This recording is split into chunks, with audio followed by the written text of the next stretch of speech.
नौजवान था और यतीम भी था। शौक बन गया दीन पढ़ने का। मोहल्लेदार इलाके वाले कहने लगे कहाँ से कमाएगा, ना बाप है, ना माँ है, ना घर है, कहाँ से। हजरत रूमी कहते हैं नौजवान ने जंगल में झोंपड़ी लगा ली। वहाँ वो सुबह मदरसे जाता, शाम को जंगल में रहता, वहाँ अल्लाह अल्लाह करता, सबक याद करता। एक दिन बादशाह की बेटी रास्ता भूल गई, जंगल में आई सहेलियों के साथ, बॉडीगार्ड भी साथ थे पर रास्ता भूल गई। खोती खोती शाम हो गई, ऐसी खोई कि जब रात गहरी हो गई तो आके उस नौजवान के पास रुकी और चिल्लाने लगी। शेर के दहाड़ने की आवाज आती है, भेड़िए के बोलने की आवाज आती है। नौजवान अकेला, सहेलियां बिछड़ गई, गार्ड बिछड़ गए। कहने लगी मैं परेशान हूँ, मुझे जगह मिल जाएगी। नौजवान कहता मैंने शहजादी देखी और मुझे भी पता था कि घर एक ही है और आग को अंदर से दरवाजा भी बंद करना पड़ता है, जंगल जानवर भी आ जाते हैं। कहते मेरी छोटी सी कुटिया में, झोंपड़ी में वो आई, रो के कहने लगी सहारा कोई नहीं, अगर मैं पीछे निकलूंगी तो भेड़िए खा जाएगा। कहते मैंने उसे जगह दे दी। अकेली औरत, चिराग जल रहा है, सबक याद कर रहा हूँ। मेरे नबी पाक ने फरमाया जहाँ मर्द औरत अकेले हो तीसरा शैतान होता है। और शहजादी, वो बच्चा कहता है सबक याद करता रहा सारी रात। वो बच्ची को कहा सो जा, पर वो कहती है नींद मुझे भी कहाँ आई। ऐसे मौक़ों पर नींद, सारी रात सबक याद करता। थोड़ी थोड़ी देर के बाद चिराग जलता तो उस पर उंगली रखता, हाथ जलता तो पीछे खींचने, फिर दूसरी उंगली रखता, थोड़ी देर के बाद जलता तो खींचने, हाथ सारा जल गया। सुबह किरणें चमकी तो कहने लगा चल निकल जा, दौड़ जा, बस बड़ा सब्र का इम्तिहान हो गया, चली जा। शहजादी बाहर निकली, सिपाही ढूंढ रहे थे। बादशाह खुद जंगल में निकला हुआ था, मेरी बेटी मिल गई। बादशाह तन्हाई में जाके कहने लगा बेटा मैं दुनिया को बताऊंगा कि मेरी बेटी खोई नहीं थी, सिपाही साथ ही थे। ये बड़ा मुश्किल होता है, बेटी तो भूल के भी रात कहीं रह पड़े तो लोग जीने नहीं देते, तो बेटा मुश्किल हो जाएगा मेरे लिए। कहाँ थी? उसने कहा नेक नौजवान के पास। उसने कहा बेटा मैं तो तेरी बात मानूंगा पर दुनिया नहीं मानेगी। अगर उस नौजवान ने किसी को बता दिया कि तू उसके पास थी तो फिर लोग मेरा जीना मुहाल कर देंगे। बेटा मैं मर जाऊंगा, मेरी मजबूरी ये है कि वो कहीं राज ना उगल दे वो नौजवान, उसे कत्ल करना पड़ेगा। औरत ने मिन्नतें की, उस बेटी ने कहा मेरे मौसम को मारोगे, रोई। और वो कहने लगा मैं बादशाह, वो मेरा अपना वकार है, मैं उसको छोड़ नहीं सकता। गिरफ्तार कर लाए सिपाही। वक्त तय हो गया सजा का। अकेले कारकोशरी में रखा गया, जो उसके खास एतबार वाले थे उनकी ड्यूटी लगाई। बादशाह ने बुलाया, पहले बिलम आया।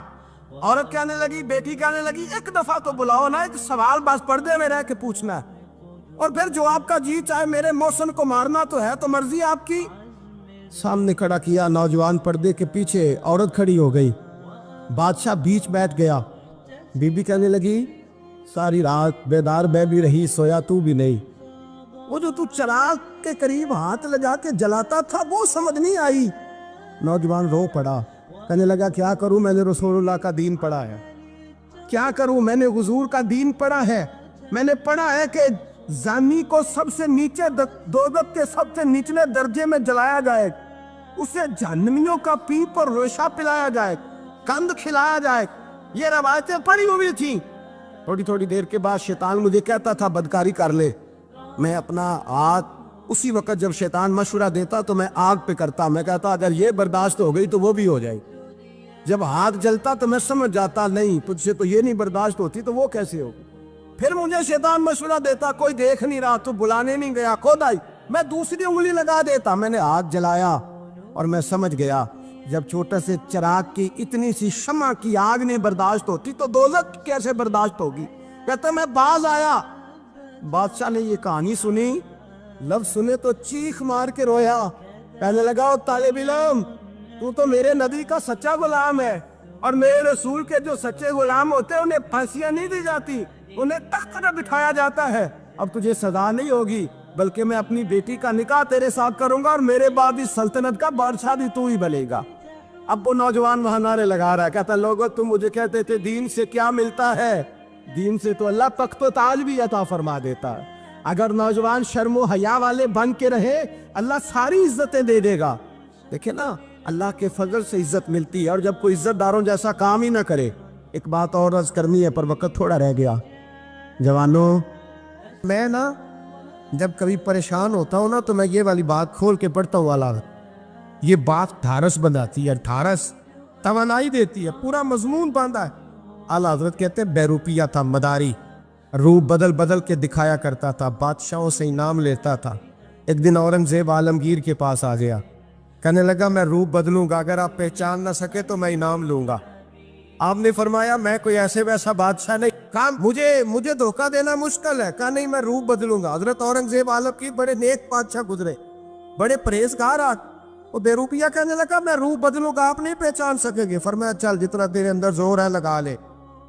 حضرت نے اعلان کیا کہ میں نے فوجی بھرتی کر دیں, 2 ماہ کے بعد ٹیسٹ ہوگا. وہ 2 مہینے دوڑتا رہا, رنگ روپ بناتا رہا, آیا ٹیسٹ دینے, 2-3 سپاہیوں کا امتحان لیا. اس کی باری آئی تو 10 روپے دیے, کہنے لگے تیرے آنے جانے کا کرایہ میں نے تجھے پہچان لیا ہے.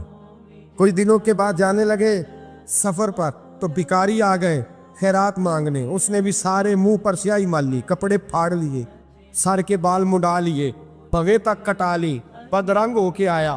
کاسا آگے کیا تو حضرت نے 10 روپے ڈالے, کہنے لگے تیرے آنے جانے کا کرایہ میں نے پہچان لیا ہے. کچھ دن گزرے تو ٹیچر کی ضرورت تھی. اس نے مونچھیں بڑی کر لی, داڑھی نکلی لگا لی, سر پہ جنا کیپ پہن لی, ایک شیروانی لے لی اور ہاتھ میں چھڑی پکڑ کے آیا. کہنے لگا میں استاد ہوں, 2-4 بندوں کا امتحان لیا. اس کی باری آئی تو 5 روپے دیے, 10 روپے دیے, کہا تیرا کرایہ میں نے پہچان لیا. 2 سال گزر گئے. وہ جب بھی آتا حضرت پہچان لیتے. ایک دن سفر پہ جا رہے تھے, بہت بڑا لشکر تھا, جہاد کرنے جا رہے تھے اورنگزیب عالمگیر. تو دیکھا ایک پہاڑی ہے, پہاڑی پہ لوگ جا بھی رہے ہیں آ بھی رہے. اورنگزیب عالمگیر پوچھنے لگے یہاں کیا ہے؟ کہنے لگے بابا جی بیٹھے ہیں دعا کرتے ہیں, اللہ کے نیک بندے ہیں. اورنگزیب کہنے لگے یار پرانے لوگ سارے ہی اللہ والوں کو مانتے, یہ بھی مصیبت آئی ہے جتنی نہیں آئی ہے, سارے لوگ ہی مانتے. کہنے لگے ذرا میں دعا نہ کرا لوں, بچے کام جا رہا ہوں.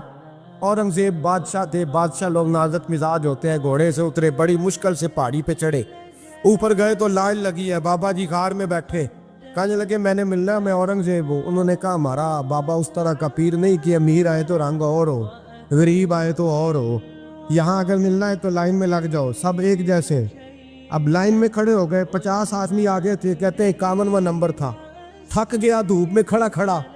جب میں پہنچا غار کے دہانے تو میں نے بابا جی کے چہرے پہ نظر ڈالی تو بڑا نورانی چہرہ, بڑی خوبصورت لب و لہجہ. میں نے کہا میرے جیسا آدمی بھی پگڑی باندھ لے تو اچھا لگنے لگ جاتا ہے, بڑا خوبصورت انداز. کہتے ہیں میں ان کے پاس اتحیات کی حالت میں بیٹھ گیا.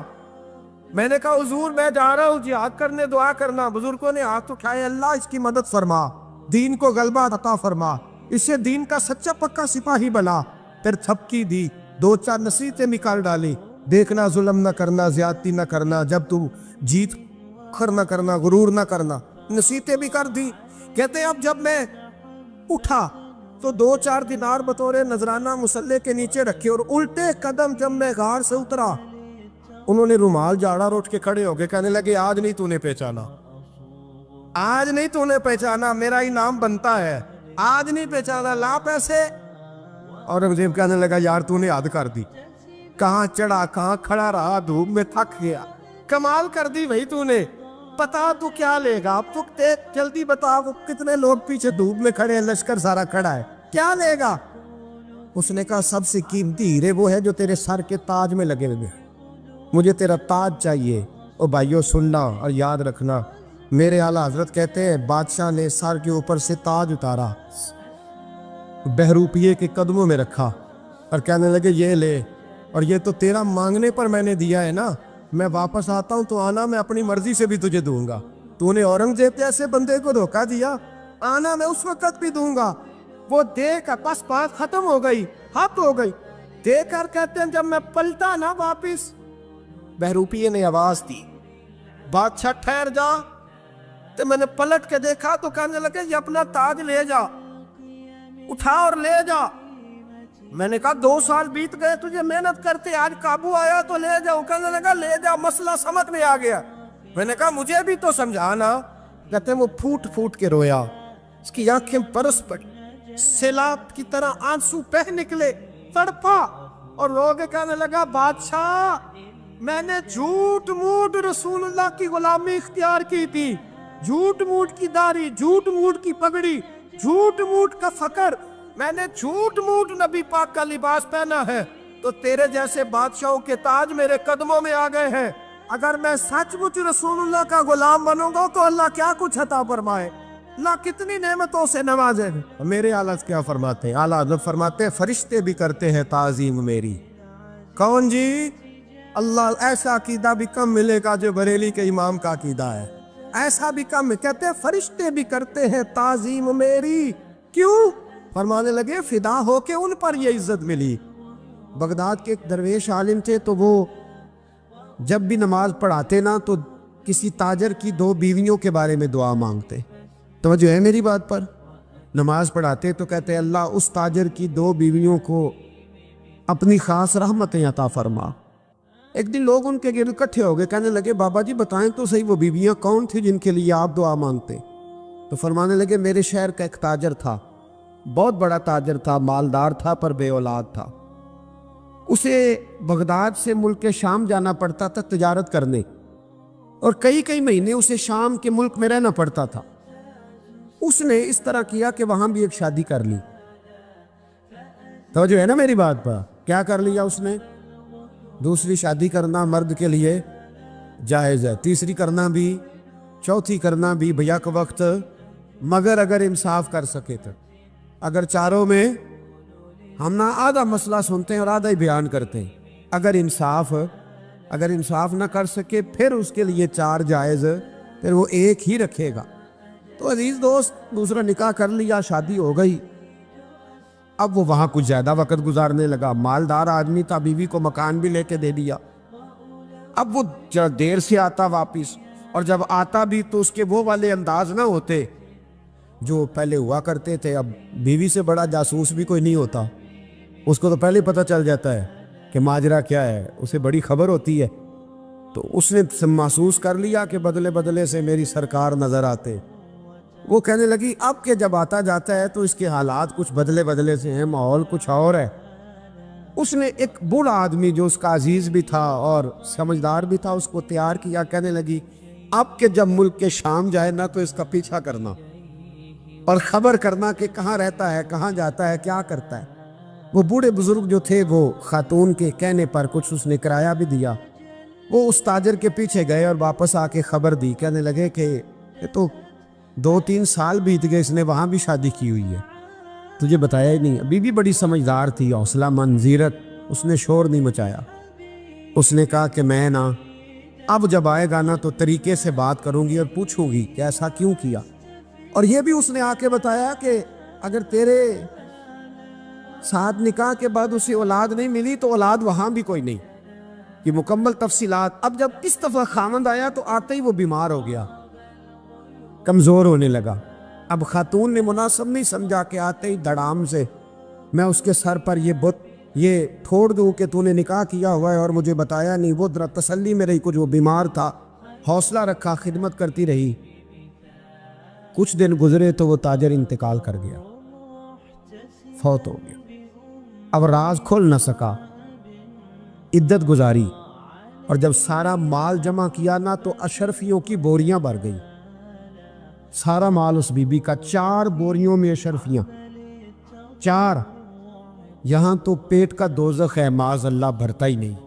हाल मिन मजीद, हाल मिन मजीद। वो जो कहते थे ना कि बस बाहर चला जाऊं और बाहर मैं कुछ थोड़े से पैसे कमा के 2-3 साल में लौट आऊँगा, फिर यहाँ आके कोई कारोबार करूँगा, वो गए हैं तो वापस नहीं आए। वो जो कहते थे ना बस मैंने इतना सा कारोबार करना है कि मकान बन जाए, उन्होंने 4 मकान भी बना लिए हैं, लेकिन ब्रेक हल में मजीद की दौड़ है। अब 4 बोरियां उस औरत ने छुपाए रखी।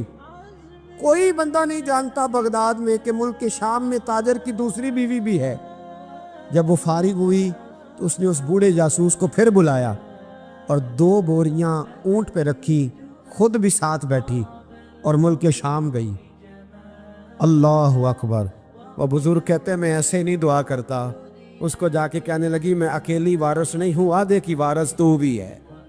मैं अकेली वारिस नहीं, ये तक़सीम विरासत है, आधी की वारिस तू भी है। तो रख अपने पैसे, मुझे पता है उसने निकाह किया था पर मुझे बताया नहीं था, तो रख अपने पैसे, मैं तुझे दे रही हूँ, आधे तेरे हैं आधे मेरे हैं। उसने नजर उठाई तो रो पड़ी, कहने लगी नहीं अब ये सारे तेरे ही हैं, اگر تو اللہ سے ڈرتی ہے تو میں بھی رب سے ڈرتی ہوں، اگر تو مصطفیٰ کریم کا کلمہ پڑھتی ہے تو میں بھی اسی نبی کی ماننے والی ہوں۔ کہا بات کیا ہے، میرا کیوں ہے سارا؟ تو وہ خاتون کہنے لگی وہ 2 سال 3 سال سے میرے ساتھ نکاح تھا اور اس نے بتایا تھا مجھے کہ میری بیوی بھی ہے، اور میں غریب تھی تو میرے والدین کو بھی بتایا تھا کہ میری دوسری شادی ہے۔ یہ مکان اس نے مجھے لے کے دیا تھا، میرے تمام اخراجات وہ پورے کرتا تھا، نان و نفقہ کا خیال رکھتا تھا، لیکن اب کہ جب وہ آیا تو وہ بیمار تھا۔ اس نے مجھے بتایا کہ مجھے طبیب نے بتایا ہے کہ میں شدید بیمار ہوں، شاید بچ نہ سکوں۔ تو کہنے لگی وہ مجھے کئی لاکھ روپے بھی دے گیا اور جاتے دفعہ مجھے طلاق بھی دے گیا، فارغ کر گیا۔ کہنے لگا تو جہاں چاہے میرے بعد نکاح کر سکتی ہے، اور کہنے لگا میں چاہتا تھا پہلی بیوی کو بتا دوں، موقع نہیں بنا اور اس کا دل نہ ٹوٹے، بتا نہیں پایا، لہذا وہ مجھے ڈھیر سارے پیسے دے چکا ہے، سارا میرا حصہ مجھے پہلے سے دے چکا ہے۔ میری بہن اب یہ 4 بوریوں میں سے 2 میری نہیں بلکہ 4 کی 4 ہی تیری ہے، تو ہی اس کی حقدار ہے۔ تو بزرگ کہتے ہیں مجھے بتاؤ جن کے اندر اس قسم کے تقوی کی جھلک ہو ان کے لیے ہر نماز کے بعد دعا مانگنی چاہیے کہ نہیں مانگنی چاہیے؟ حضرت عمر کے زمانے میں ایک نوجوان تھا، نیک تھا، مسجد جایا کرتا تھا رات کو۔ تو مسجد جا رہا تھا تو رستے میں ایک عورت نے دعوت گناہ دی، ابن عساکر نے اس کو لکھا ہے۔ تو نوجوان تھا، خواہشات تھی، کچھ طبیعت مائل ہو گئی، ابھی ادھر جا ہی رہا تھا کہ کسی نے آیت پڑھ دی والی من خاف مقام ربی جنتان، جو رب کے سامنے کھڑے ہونے سے ڈرے گا اللہ 2 جنتیں دے گا۔ واقعی ڈر گیا، وہ واقعی ڈر گیا، اتنا ڈرا کہ بے ہوش ہو کے گر پڑا۔ بیماری سے لوگ بے ہوش ہوتے ہیں، پیسے ڈوب گئے بے ہوش ہوتے ہیں، بچے کے غم میں بے ہوش ہوتے ہیں۔ سچ بتاؤ کبھی خوف خدا سے بھی بے ہوش ہوتا کوئی دیکھا ہے؟ ہمارے ہاں تو روز مرہ ہی نہیں ہے بھائی، اور بڑی باتیں ہیں بے ہوش ہونے کی، ڈرنے کی، غش کھانے کی۔ بے ہوش ہو کے گر پڑا، بوڑھے باپ کو کسی نے بتایا بچہ بے ہوش پڑا ہے، اٹھا کے گھر لائے، گھر لا کے کہا بیٹا کیا ہوا؟ نوجوان ہے، چڑھتی جوانی ہے پر پاکیزہ بڑی ہے۔ کہنے لگا ابا جی گناہ کی طرف چلا گیا تھا پر میں نے آیت سن لی جو اللہ کے سامنے کھڑے ہونے سے ڈرے گا رب 2 جنتیں دے گا، میں ڈر گیا تھا، رب واقعی 2 جنتیں دے گا۔ باپ رو پڑے، ابا جی کی آنکھوں میں آنسو آئے اور کہا پتر اللہ بڑا مہربان ہے، اس کے وعدے سچے ہیں، واقعی 2 جنتیں دے گا۔ اس نے پھر ایک چیخ ماری اور اس طرح کی ماری کہ اس کی روح ہی پرواز کر گئی، روح ہی پرواز کر۔ کشتگان خنجر تسلیم را، عشق کی خنجر سے قتل ہو گئے لوگ۔